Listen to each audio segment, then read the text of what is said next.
Muy buenos días.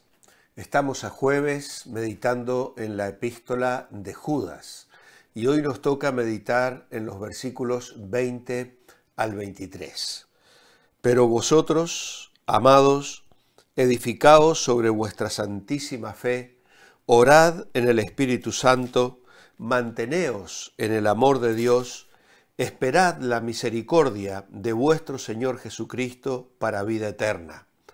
A unos recibid con misericordia, discerniendo a quién recibís.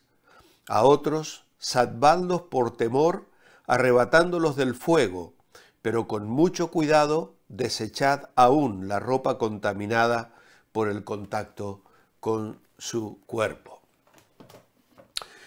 A partir del versículo 17, Judas hace un llamado a los creyentes genuinos a ser cautelosos, sabiendo que ya han sido advertidos por los apóstoles sobre la presencia de personas que no tendrían verdadera vida espiritual, sino que buscarían influir entre ellos para dividir al pueblo de Dios.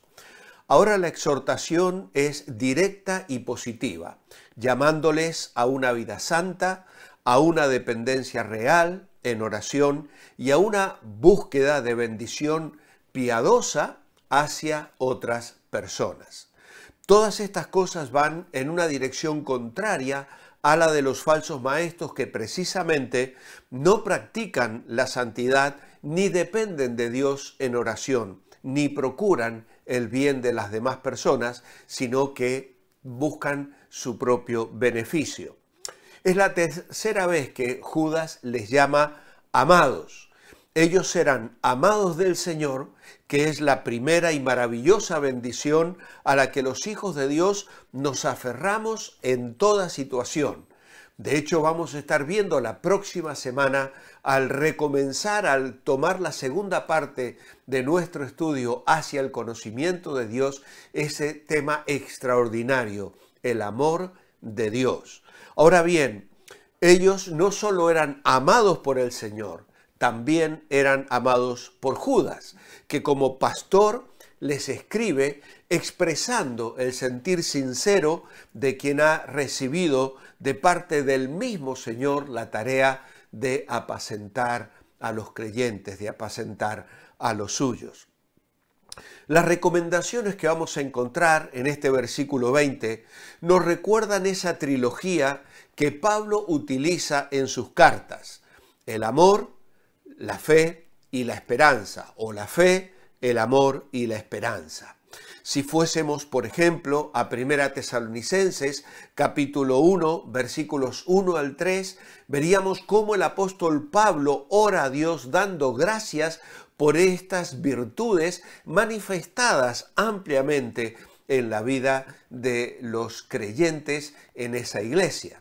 Lo mismo cuando le escribe a los colosenses y también cuando escribe en 2 Tesalonicenses o cuando escribe a los efesios, tal vez en un párrafo un poco más diseminado, pero estas tres características son motivo de gratitud, de oración y de súplica para que formen parte de la vida espiritual de la iglesia. Ahora, Pablo da gracias a Dios por estas evidencias claras de estas tres virtudes en la vida de los creyentes. Ahora bien, cuando nosotros nos detenemos a pensar en el crecimiento de la iglesia, tenemos que comprobar que lo más importante al observar una iglesia, siempre que la espiritualidad sea real, no es la forma en que la iglesia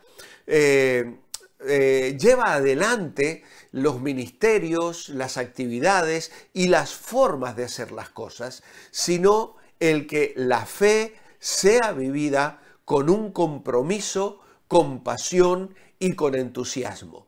Y esto va a ser una realidad cuando la fe, el amor y la esperanza se puedan palpar de una manera tangible en la experiencia de vida cotidiana de las familias y de los miembros que componen esta iglesia. Ha quedado comprobado que el grado de fervor espiritual es el aspecto que va a diferenciar a las iglesias que crecen de las iglesias que no crecen. Esta característica que muestra la calidad de la vida espiritual de una iglesia pasa más allá de los métodos. Es decir, hay iglesias que utilizan una música muy moderna y otros que utilizan un estilo de música centrada en los himnos de hace un siglo. En realidad esto no tiene una importancia fundamental, solo es un aspecto secundario. Lo importante es que la iglesia viva su fe con fervor espiritual y entonces va a experimentar el éxito, aunque los métodos que utilice pueden ser muy distintos. Ahora, cuando este aspecto está ausente, podemos tener los mejores métodos, pero no vamos a conseguir nada. Podemos tener recursos, podemos tener dinero, podemos tener el edificio más moderno, podemos tener la mejor de las orquestas, pero si en realidad la fe, el amor y la esperanza están apagados, solo vamos a producir un show entretenido, solo vamos a estar reuniéndonos como un club, pero en realidad no vamos a ver el poder de Dios manifestado en la vida de la iglesia ni en nuestras propias vidas. ¿De qué vale el motor más moderno de un coche cuando el depósito de gasolina está vacío? Por desgracia, nosotros los cristianos a menudo nos inventamos estrategias que lamentablemente acaban estrangulando el fervor espiritual.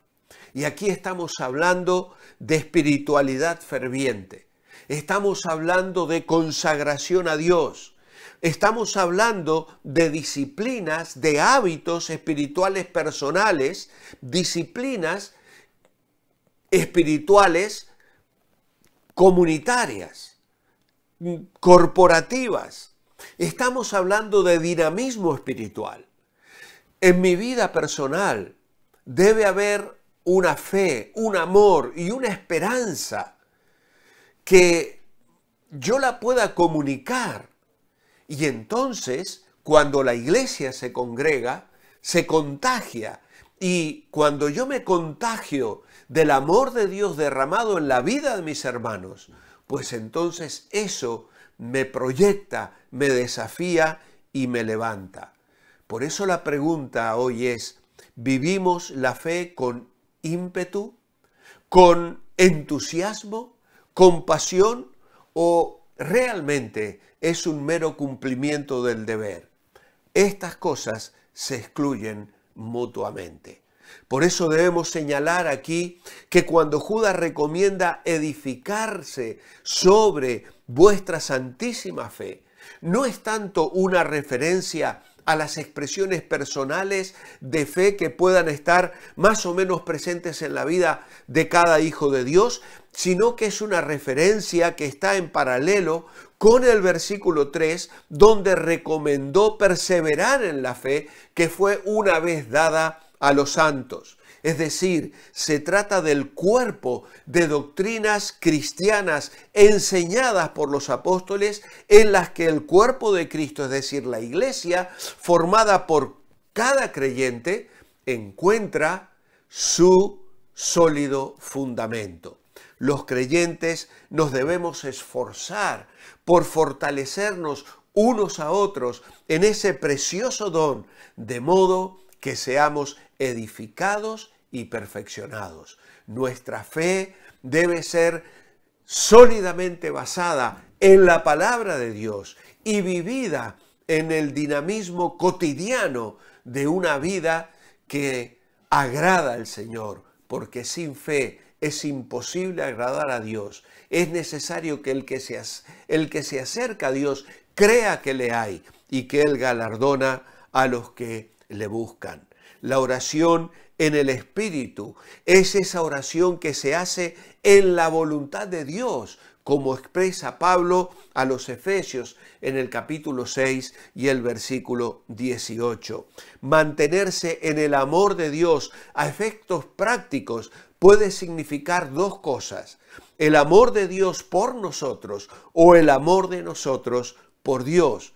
Y es el círculo en el que nos debemos mover cada día, experimentando las bendiciones del amor de Dios que ha sido derramado en nuestros corazones por el Espíritu Santo, de acuerdo a Romanos capítulo 5 y versículo 4, tanto en el sentido de que como un valle es cubierto por las aguas de un río caudaloso, ese amor nos inunda para saber que nada nos separa de Él, como damos una respuesta de amarle en adoración, en testimonio, alcanzando a los que son objeto de su amor.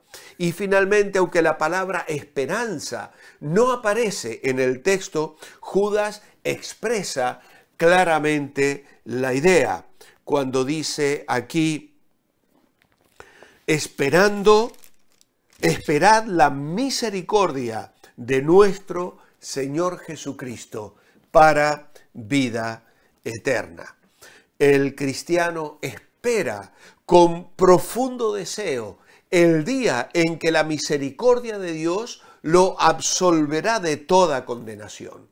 Ese día las puertas de la eternidad se abrirán para el encuentro esperado cara a cara con nuestro amado y glorioso Señor y Salvador Jesucristo.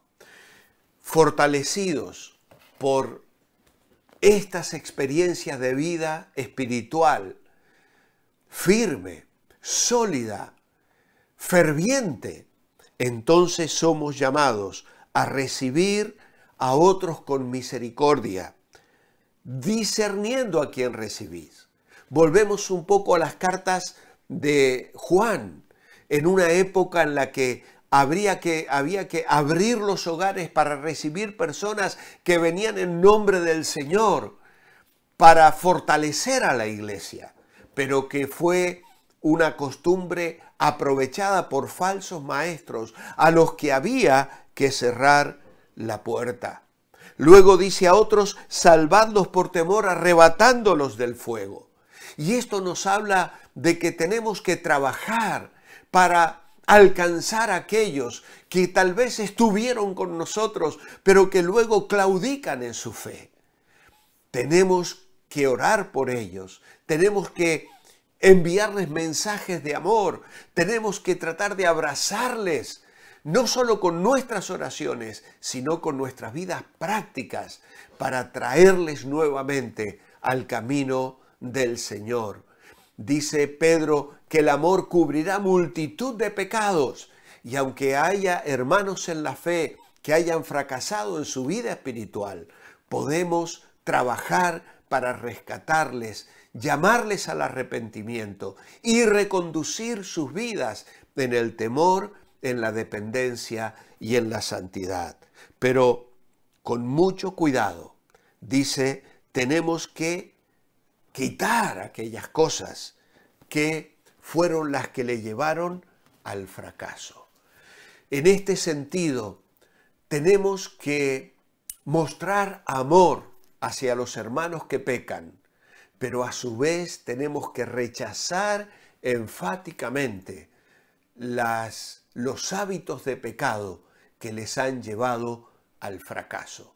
Y para esto necesitamos equilibrio espiritual.